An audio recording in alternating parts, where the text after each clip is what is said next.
Hello दोस्तों, देखिए इस प्रश्न को हम कैसे सॉल्व कर पाते हैं। बढ़िया प्रश्न है और इसको हम लोग आसानी से सॉल्व कर पाएंगे। थोड़ी सी कैलकुलेटिव है लेकिन बना लेंगे। कैसे बनाएंगे इस वीडियो को देखने के बाद समझ में आ जाएगा।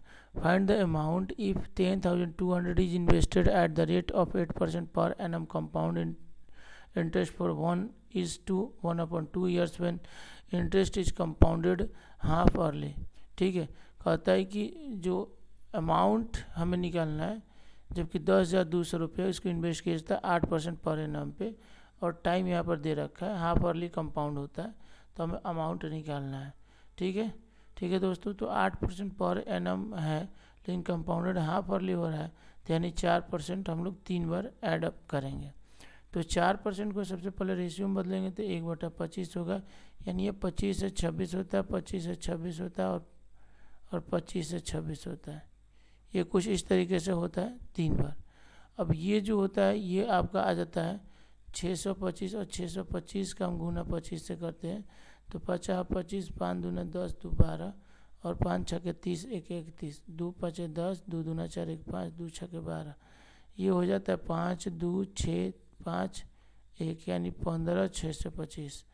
और ये 26 का करते हैं तो 26 गुना 26 676 गुना 26, 6 6 का 36, अच्छे 42, 3 45, 6 6 का 36, 36 4 40, 2 छके 12, और 2 7 14, 1 15, और 2 छके 12, 1 13, 6 7 5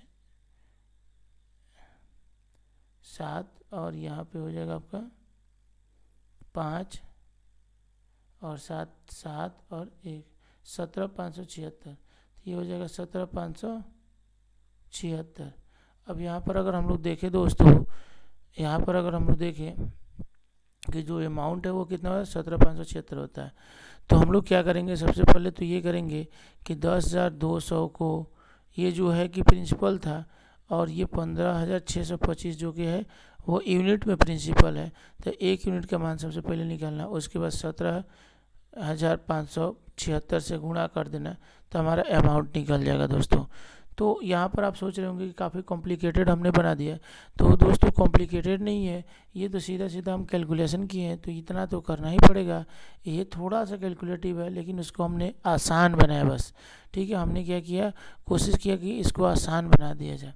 अब यहाँ पर दोस्तों अगर हम इसको भाग करते हैं, तो भाग करेंगे तो कितना बार में ये चला जाएगा। जैसे ये छोटा वाला संख्या को देखें, इसके आधार पर अगर करें तो ज़्यादा बेहतर होगा।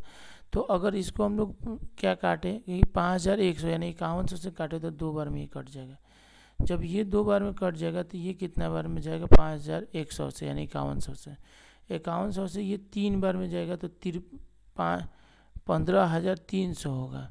ठीक है, 15,300 में 325 बच रहा है, 1 0 बैठाएंगे तो ये तो 3 बार में चला गया, 1 0 बैठा तो पॉइंट हुआ। उसके बाद फिर भी 5100 से नहीं कटे तो एक और 0 बैठाएंगे, तो 1 0 यहाँ बैठा देंगे तो 0.0, और फिर इसको कटाने की कोशिश करते हैं तो 5 छके 30, मैंने लगभग 6 टाइम्स में कटेगा लगभग, तो अप्रॉक्सीमेटली अब लेके चलेंगे 3.06। ठीक है, क्योंकि यहाँ पर देखिए जो वैल्यू है ना 11,743 473, ये काफ़ी क्लोज है, 2 डेसिमल प्लेसेस तक है लेकिन एक दूसरे के भी काफ़ी क्लोज है। ठीक है, एक दूसरे के भी काफ़ी क्लोज है। इसकी वजह से हम लोग को थोड़ा सा और जो कैलकुलेशन करेंगे वो थोड़ा क्लोज करेंगे, तो इसकी वजह से हमने इस पॉइंट में हमने लिया। नहीं तो अगर ये ज़्यादा क्लोज नहीं होता तो हम 2/3 डायरेक्ट मतलब ऑन एवरेज ले लेते। ठीक है, लगभग, लेकिन यहाँ पर लेना पड़ा क्योंकि इसकी जो वैल्यू है वो क्लोज है आपस में। अब दोस्तों यहाँ से समझेंगे कि ये क्या हो जाएगा कि 2/3.06 और गुणे का 17,576 ये हो गया। अब क्या करेंगे कि इसको हम लोग इसको हटाएंगे, पॉइंट को हटाएंगे तो 200/306 गुणे का 17,576 ये आपका आ रहा है 17,576।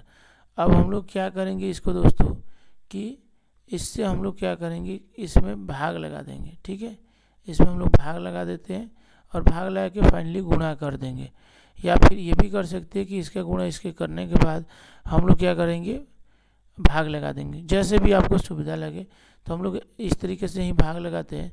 तो 3 5 15 यानी कि 306 का अगर 3 5 15, 6 5 30 यानी 1530, तो ये 1530 बार में जाएगा तो बचेगा कितना, तो 1530 227 बचेगा, 227 पे 6 उतार लेते हैं तो ये हो जाएगा 3 सते 21, 3 सते 21, ठीक है।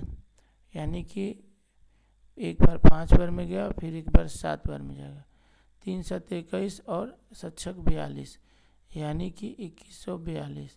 अब ये 4 बचेगा, ये 3 बचेगा और ये 1 बचेगा, 134 हो रहा है, 1 जीरो और बैठाते हैं। तो अब पॉइंट में भी हम लोग देखेंगे 2 डेसिमल प्लेसेस तक देख सकते हैं हम लोग। तो 3 चौका 12, यानी कि 4 बार में जाएगा 12, 3 चौका 12 हो जाएगा। तो 57.4 अगर आ जाता है फिर भी कोई दिक्कत नहीं है।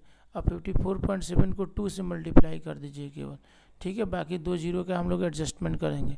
2 चौका 8, 7 दूना 14, 7 दूना 14 और 7 दूना 14 और 5 दूना 10, 1 11, ठीक है। और 1 जीरो हम लोग बैठा देंगे, यानी 11,480 आपका आ रहा है। 11,000 कितना आ रहा है, 11,480 आ रहा है।